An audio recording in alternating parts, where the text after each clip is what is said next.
কালকে তো আমার কিচেনে গিয়ে পুরো মাথায় খারাপ হয়ে গিয়েছে এতগুলো বাজার দেখে। এক তো দেখো কতগুলো চিকেন নিয়ে এসেছে, আবার ছিল মাছের মাথা, আবার ছিল কাতলা মাছ, আবার ছিল মাছের তেল, আর করতে বললো টমেটো আম দিয়ে চাটনি, আর ছিল 2 রকমের শাক, লাল শাক মানে ডাঁটার শাক, আর হলো পুঁই শাক। তাই ভাবছি জামাই ষষ্ঠীর তো আরো 1 মাস বাকি, কিন্তু জামাই কি আজকেই জামাই ষষ্ঠীর বাজার নিয়ে এসেছে।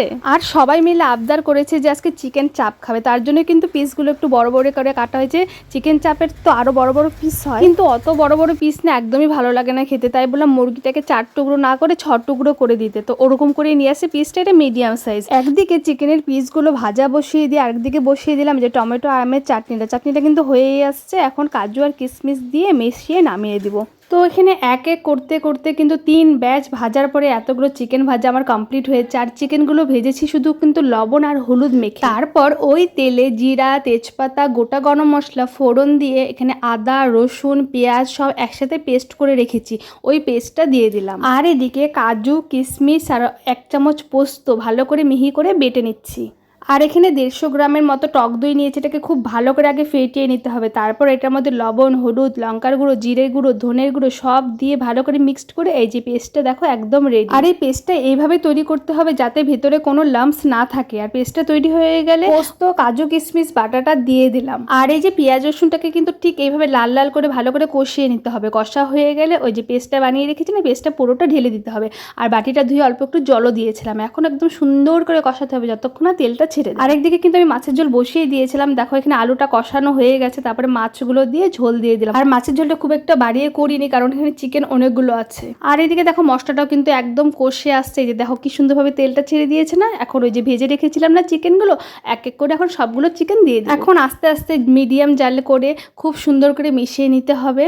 আর যেহেতু চিকেনগুলো ভাজা আর মশলাটাও কষা আছে অলরেডি, তাহলে কিন্তু রান্নাটা করতে এখন আর বেশি সময় লাগবে না। জাস্ট অল্প একটু নাড়াচাড়া মনে করি 10 মিনিটের মতো কষালে যথেষ্ট। তারপরে দিয়ে দিতে লাগবে গরম জল। চিকেন চাপের রেসিপি তো অনেকভাবেই হয়ে থাকে, আমিও কিন্তু যতবার করি আলাদা আলাদা রেসিপিতেই করি, কিন্তু আমার কাছে এই রেসিপিটা সবচেয়ে সহজ মনে হয়। খুব তাড়াতাড়ি যদি করতে চাও তাহলে এই রেসিপিতে অবশ্যই করো। সহজ কথা, একদম শর্টকাটে টেস্টি টেস্টি চিকেন চাপের রেসিপি। এইভাবে বানালেও টেস্টের কিন্তু কোনো হেরফের হয় না, যেমন টেস্ট ওরকমই থাকে। আমি করে দেখেছি 3-4 রকমভাবে, তো আমার কাছে তো 3-4টা রেসিপি সেমই লাগে, মানে খেতে একই, খালি একটু কি হয় এক একটা রেসিপিতে এক একটু খাটনি বেশি, এটাই। কিন্তু এই রেসিপিটা তাড়াতাড়ি হয়ে যায়, খেতে দুর্দান্ত টেস্ট হয়। তাহলে তো পুরোটাই দেখতে পেলে যে ভালো করে কষিয়ে নিই, কিন্তু পরিমাণ মতো গরম জল দিলাম, আর বেশি না কিন্তু একদম অল্প, মানে মিডিয়াম গরম জলটা দিতে হবে, কেন কি এটা বেশি তো ঝোল হবে না, মাখা মাখা ব্যাপারটা হবে। তারপরে যখন ফুটে আসবে, ভালো করে ফুটে হয়ে গেলে তখনকার লাস্টে ঘি আর গরম মশলা দিয়ে ভালো করে মিক্সড করে ঢাকনা চাপা দিয়ে 5 মিনিটের মতো রেখে দিলাম, তাহলে সেন্টটা কিন্তু দুর্দান্ত হয়। তারপরে ঢাকনাটা খুলে বাস সার্ভ করে নাও। আর আমি আমার জামাইবাবু আর আমার বরের জন্য কিন্তু আগে তুলে রাখলাম।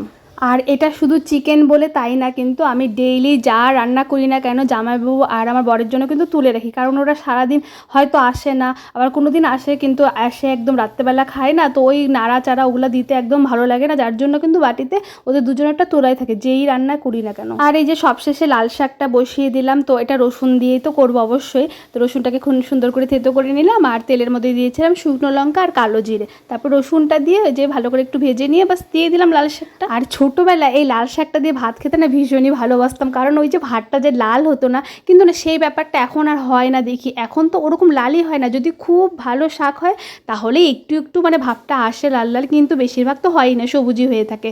আর আগেকার তো মানে হাত মাখলে কি সুন্দর একেবারে পুরো ভাতটাই লাল, হাত লাল হয়ে যেত। তো এদিকে আমার রান্নাও রেডি আর স্যালাডও রেডি, চলো এখন খাওয়া দাওয়ার পালা। তো আজকের জন্য এতটুকু, দেখা হচ্ছে আবার নেক্সট ব্লগে। Okay bye.